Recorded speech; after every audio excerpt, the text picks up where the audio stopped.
Good morning, everyone. Today we're going to do a bit of a hop, skip, and a jump through Exodus 1:8 through Exodus 2:10, the full Bible lesson. There should be a link in your notes beneath this video. Exodus 1:8. Now a new king arose over Egypt, who did not know Joseph. Let's remind ourselves where we are. There's been a famine for many years.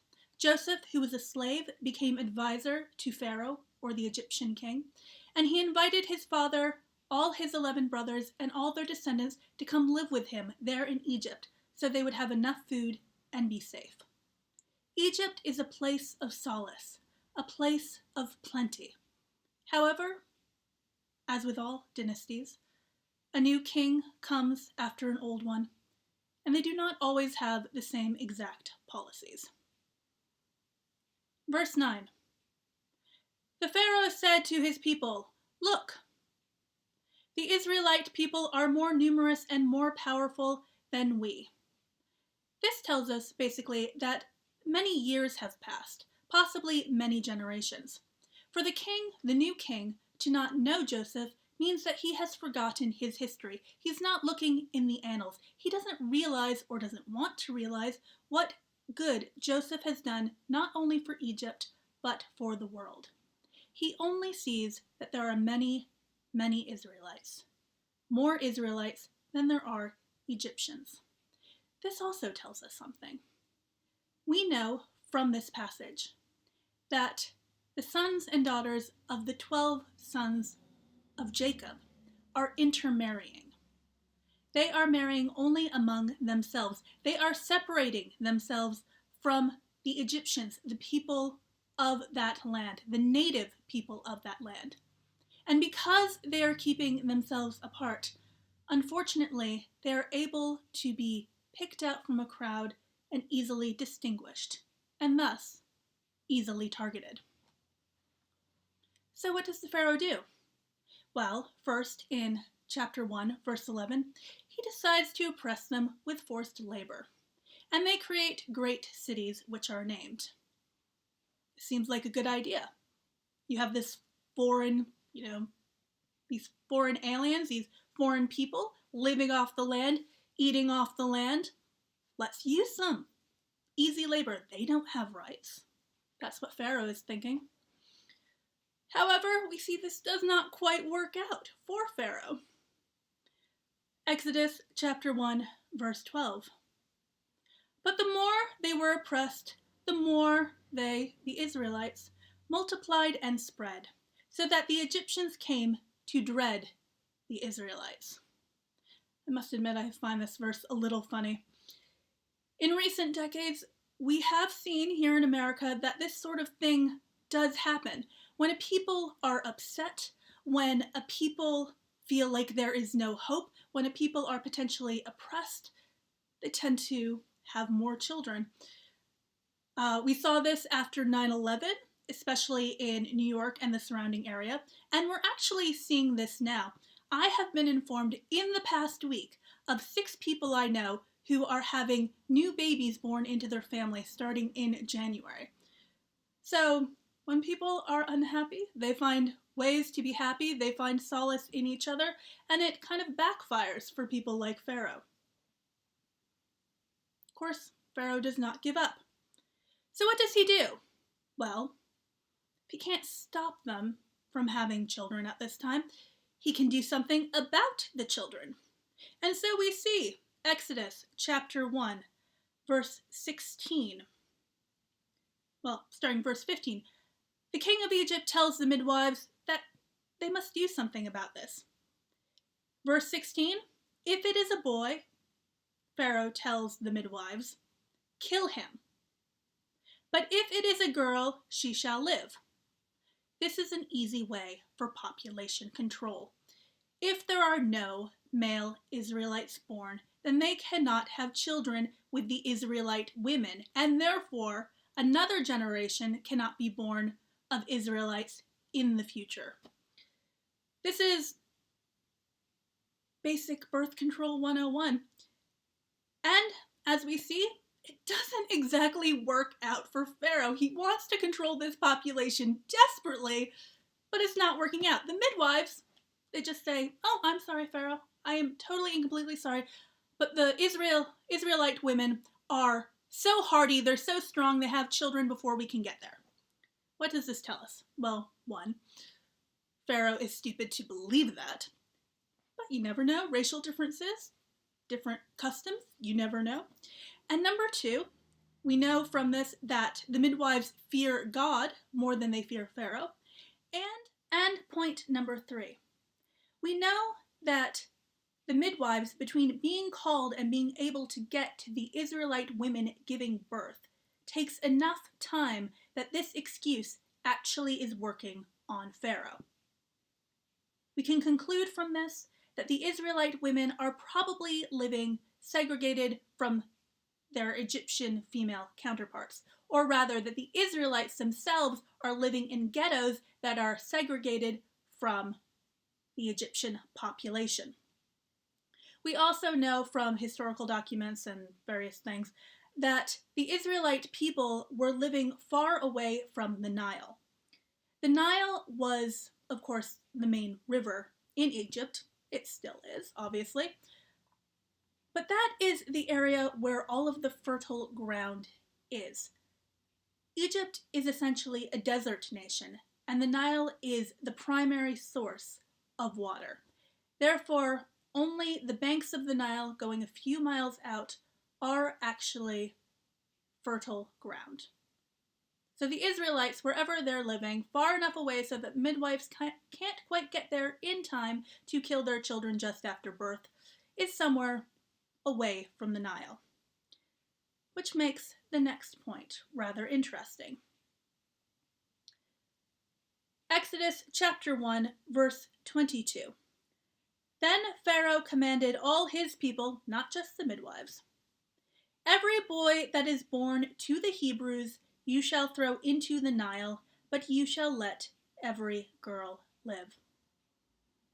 This is once again the same idea of population control. If there are no boys to grow into men, then they cannot impregnate the girls and create new Israelites or Hebrews in future generations who could potentially overthrow the next Pharaoh. But why the Nile? We know that the Nile is a bit of a hoof from where the Israelites are, but it's more than that. The Nile was considered one of the greatest gods in the Egyptian pantheon at this time. Pharaoh is essentially ordering that all the male Hebrew children be fed to their god, the River Nile. This is a powerful image. It's a wonderful image from a propaganda point of view. They're essentially sacrifices on the altar to make a greater and more prosperous Egypt. It's devious. It's horrible. It probably worked on the Egyptian people who were looking at Pharaoh and asking him to do something about the population control problem. And then we get to our actual story. The rest that follows is Exodus chapter 2. We have a Levite man marry a Levite woman. They're marrying within the same house, the same tribe. This is important just to know where Moses comes from. And we are talking about Moses.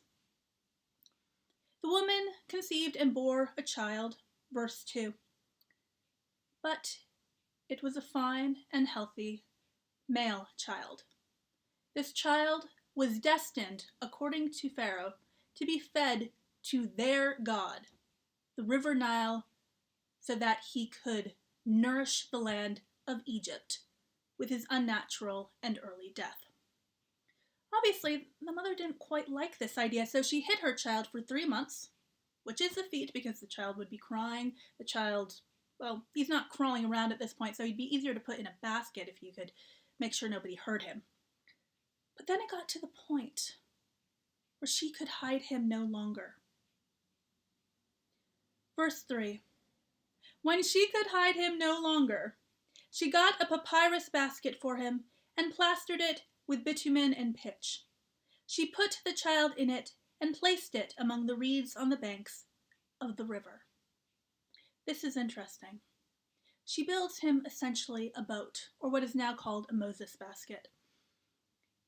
We know that this type of basket does actually float on the River Nile. People have built this type of basket, they've tested it, and it works. But here's the thing. She's offering her child to the very God that would destroy him. Think of the psychology of this. She's trusting the Nile to nourish him, as the Nile would nourish the children of Egyptian men and women.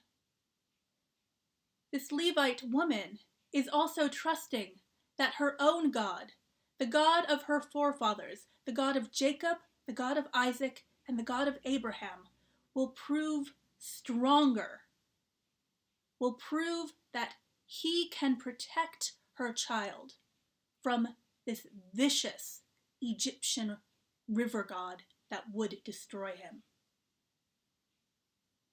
To continue.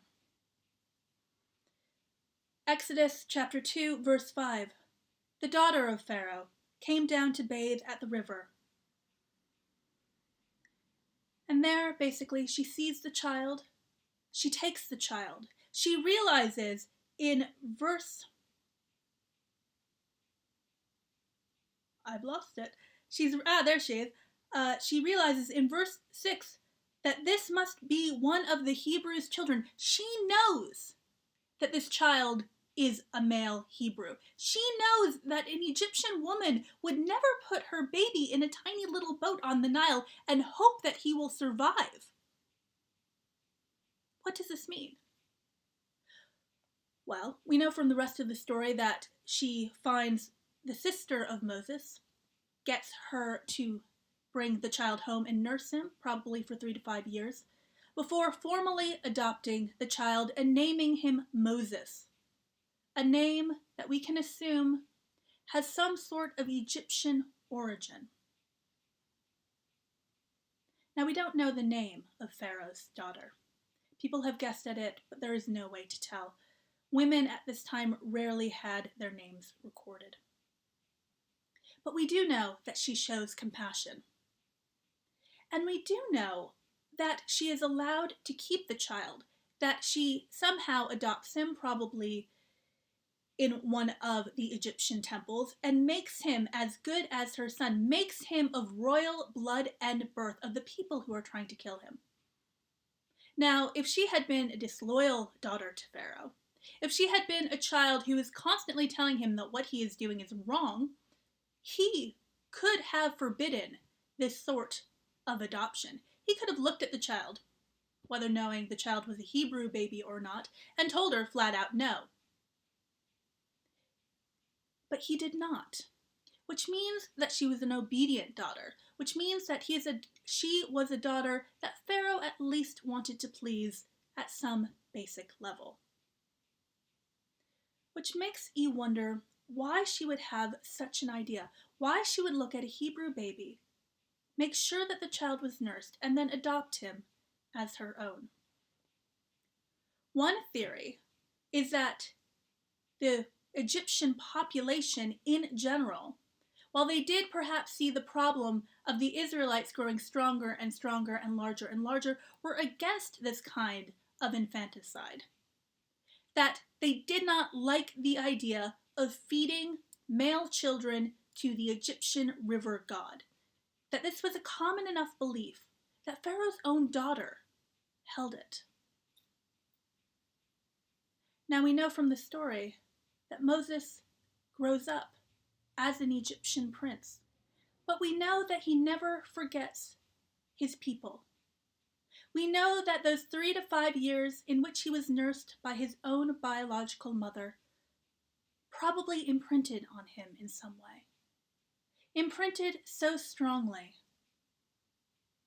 that when he killed an Egyptian and was sent out into the desert, he did eventually, after some talking to by God, accept God's call to lead the Israelites out of Egypt and to the promised land. Amen.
This is the origin story of all origin stories. It's the story of a child born into slavery, condemned to death before he even takes his first breath.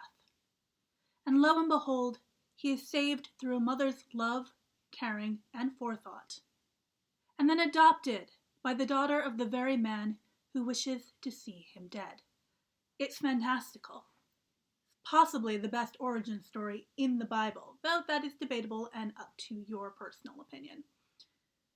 So what do we get from this? Well, if we remember the rest of the story of Moses, he defends a fellow Israelite, kills an Egyptian, runs away for his life, and then marries, becomes a simple shepherd. And one day he comes across a bush, which seems to be on fire, and yet not burning. And a voice comes from that bush. And instead of offering hope, this voice makes demands. It tells him to go back to Egypt, to go back to Pharaoh, and to demand things of Pharaoh, even though Pharaoh essentially, at this point, could be the equivalent of his brother or his cousin. The bush and the voice inside the bush asks horrible and difficult and painful things of Moses. This boy who started out as a condemned slave, only to rise to the position of prince and become once again a lowly shepherd, with freedom and hope, but a simple life, a life he wanted to keep. Moses did not desire greatness. He often tries to decline when God asks something of him, and yet he does not. The point of this story is that God has a purpose for each and every one of us. There is a reason why we were born, a reason why we were put on this earth, and it may not seem apparent at the beginning.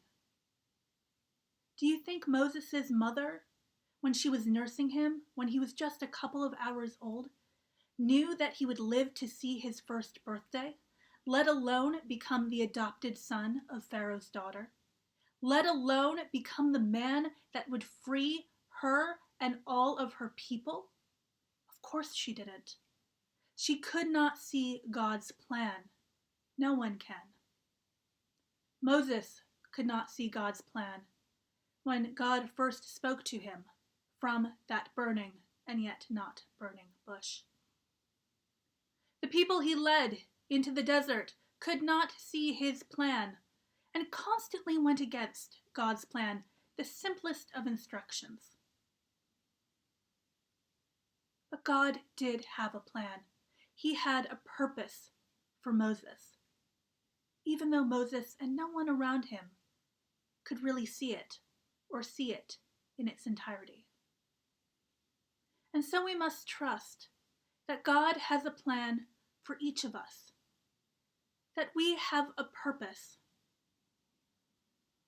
that our woes, that our troubles, that our pains, that our insecurities are all for a greater design.